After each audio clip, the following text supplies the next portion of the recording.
जय श्री महाकाल हरिहर।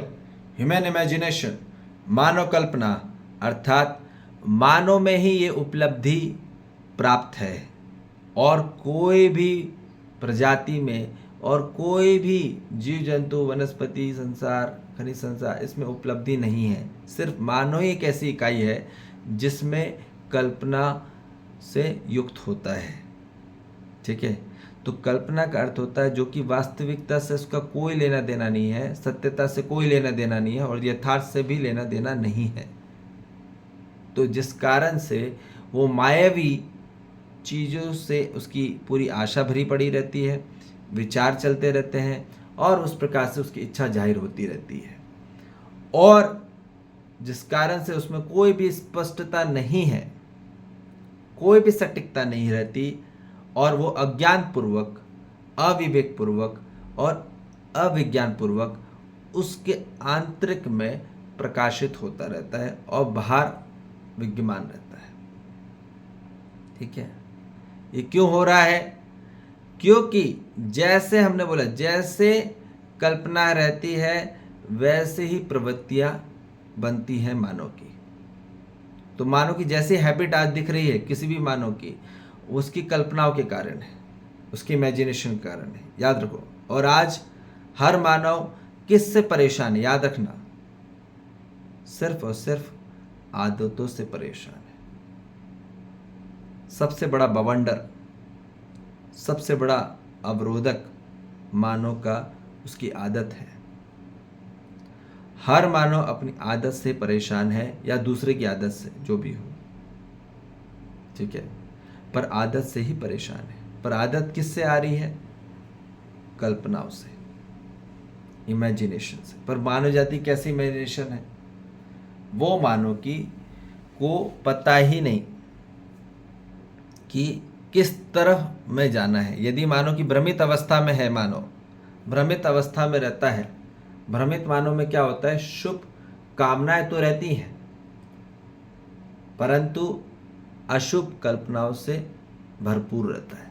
उसके अंदर बाहर से बहुत अच्छा दिख रहा है, मानव बहुत सुंदर दिख रहा है, बहुत बढ़िया दिख रहा है, पर अंदर क्या चल रहा है ना? बाहर से बहुत आदर्शवाद दिख रहा है आदमी, ठीक है, बहुत ऐसे दिख रहा है, संस्कारी दिख रहा है, शुभ कामनाओं से दिख रहा है पूरा।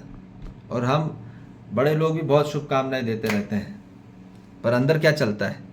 ये सच्चाई है। अंदर क्या चलता है? अंदर तो अशुभ कल्पनाएं हैं।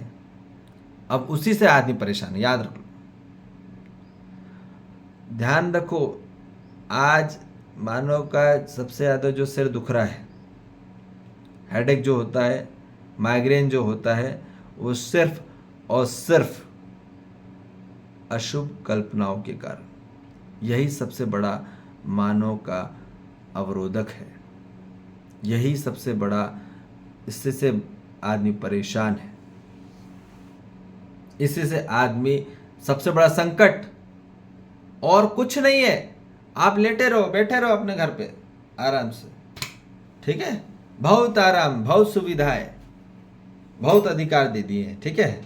आप बड़े से बड़े महल में चले आओ, बड़े से बड़े गाड़ी में बैठ जाओ, पर अब यदि आपके अंदर में अशुभ कल्पनाएं चल रही हैं तो आप उसी से परेशान हो। कहाँ भागोगे?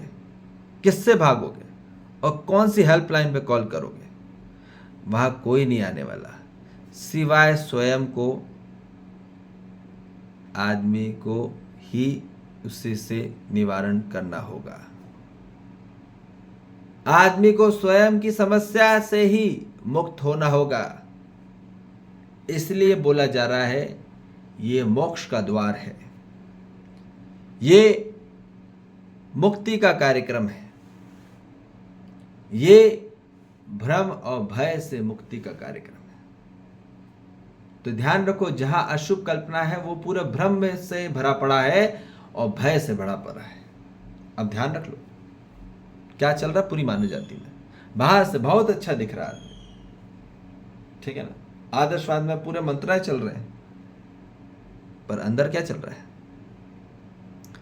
अशुभ कल्पना है। तो याद रखो, इसलिए कल्पना पहले आती है, फिर कोई भी आदत आती है। कोई भी एक्शन होने के पहले सबसे पहले कल्पना आती है। ठीक है, याद रखेंगे।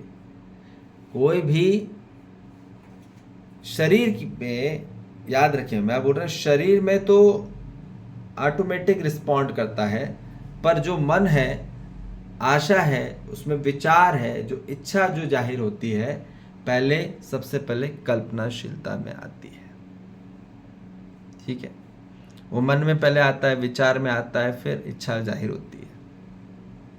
ठीक है, तो इसी से आदमी बहुत बड़ा परेशान है। आदतों से ही परेशान आदमी, आदत ही नहीं ठीक होती। और वो कब होती है आदत ठीक? जब मानव जाति में उद्देश्य आता है। क्या आता है? उद्देश्य, पर्पस। ठीक है, अब पर्पस बहुत तरह प्रकार के होते हैं। ठीक है, पर हम बोल रहे हैं कि ultimate purpose, the top of the supreme purpose क्या है? वो सिर्फ कॉन्शियसनेस है, सिर्फ चेतना है। चेतना की जागृति होना ही मानव जाति में सबसे बड़ा उद्देश्य है। जागृति हो जाना अपनी चेतना की, यही कार्यक्रम है। चेतना का विकास हो जाना, कॉन्शियसनेस का डेवलपमेंट हो जाना, यही सबसे बड़ा कार्यक्रम है इस मानव जाति का। और वो होगा जागृत अवस्था में होके। जागृत अवस्था में होके ही मानव की शुभ चेतना होगी। अब चेतना का अर्थ आदमी शुभ समझ से होगा, फिर आदमी की शुभ समझना होगा और शुभ तरीके से समझाना होगा। यही मानव का अर्थ है। असली जागृत मानव का अर्थ यही है, जो कि शुभ तरीके से समझता है और शुभ तरीके से समझाता है। शुद्धता पूर्वक समझता भी है और शुद्धता पूर्वक समझाता भी है। यह होता है जागृत मानव। ठीक है, बाहरी रूप में नहीं, आंतरिक ज्ञान से उसको जाना जाता है, आंतरिक विवेक से उसको जाना जाता है, आंतरिक विज्ञान से उसको जाना जाता है। उसके विज्ञान, उसके विवेक और उसके विज्ञान से जो प्रकाशित होता है प्रस्तुति, उसमें है जाहिर होती कल्पनाशीलता। तो सत्य कल्पनाशीलता से युक्त ही जागृत मानव है, जहां 24 घंटे निरंतरता स्वरूप में, निश्चितता स्वरूप में न्याय धर्म सत्य के प्रति ही आशा विचार रखना और होना, और इस प्रकार से ही मानव जाति में यथार्थतापूर्वक, वास्तविकतापूर्वक, सत्यतापूर्वक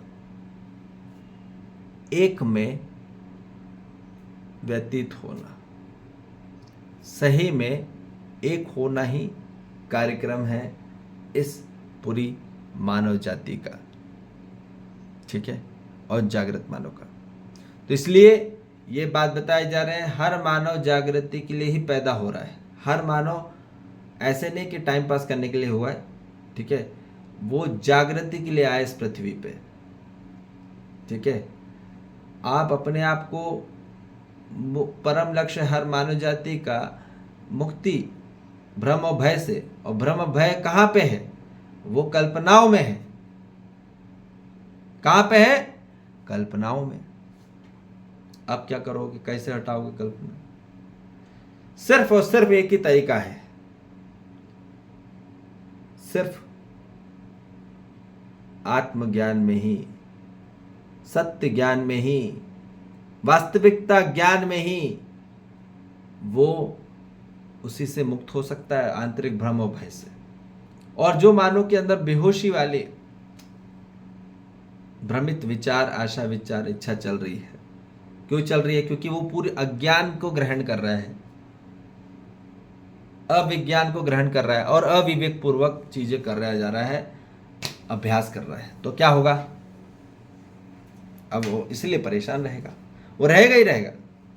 इसलिए याद रख लो, अविद्या आप ग्रहण कर रहे हो पूरी मानव जाति में, तो वहां आदमी और बीमार पे बीमार पड़े जा रहा है, और दुखी पे दुखी हो जा रहा है, और संकट पे संकट आए जा रहा है, और आएगा ही, क्योंकि पूरी अविद्या को ही ग्रहण करे जा रहा है मानव, अज्ञान को ही ग्रहण करे जा रहा है और अंधकार को ग्रहण करे जा रहा है। उसके अंदर पूरा अंधकार है। मानव बाहर से बहुत अच्छा दिखता है, अंदर से पूरा सड़ गया है, जीवन सड़ गया है और सड़ रहा है।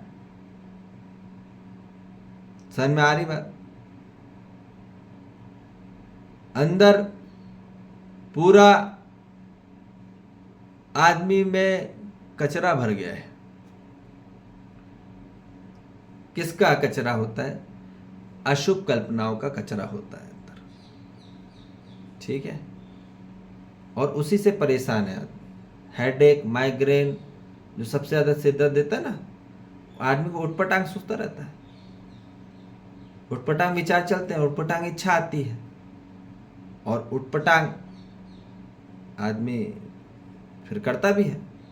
तो गलत विचार, इच्छा और सोच रहेगी तो याद रख लो, ताकत नहीं रहने वाली, दो कौड़ी ताकत नहीं रहने वाली।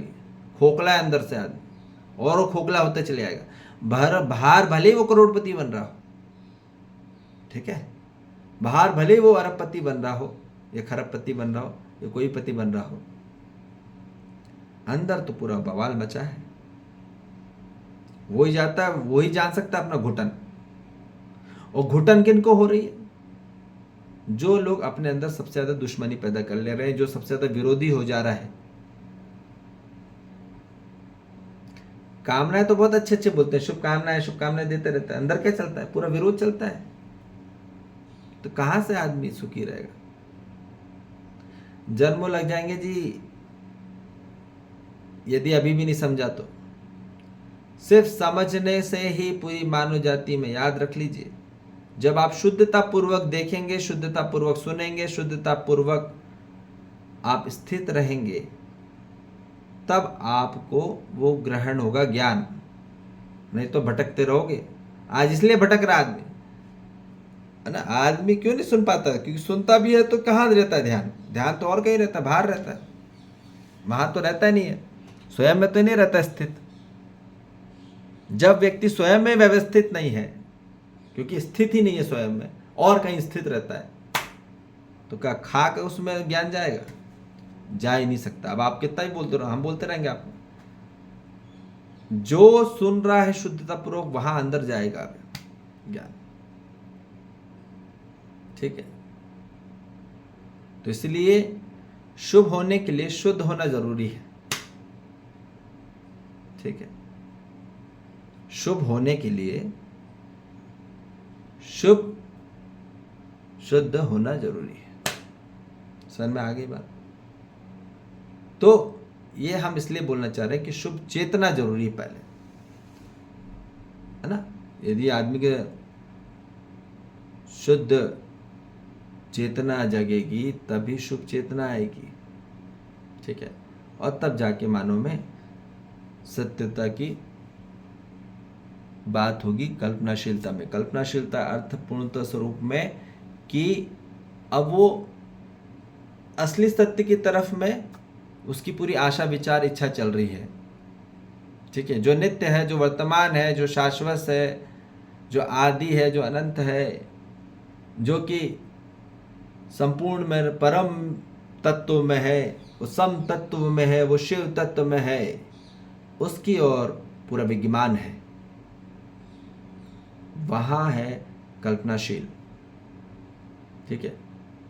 तो इसलिए अब कल्पनाशीलता में आइए, अब कल्पना से मुक्त होइए और कल्पनाशीलता से युक्त होइए, ठीक है जी। जय श्री महाकाल, हरि हर।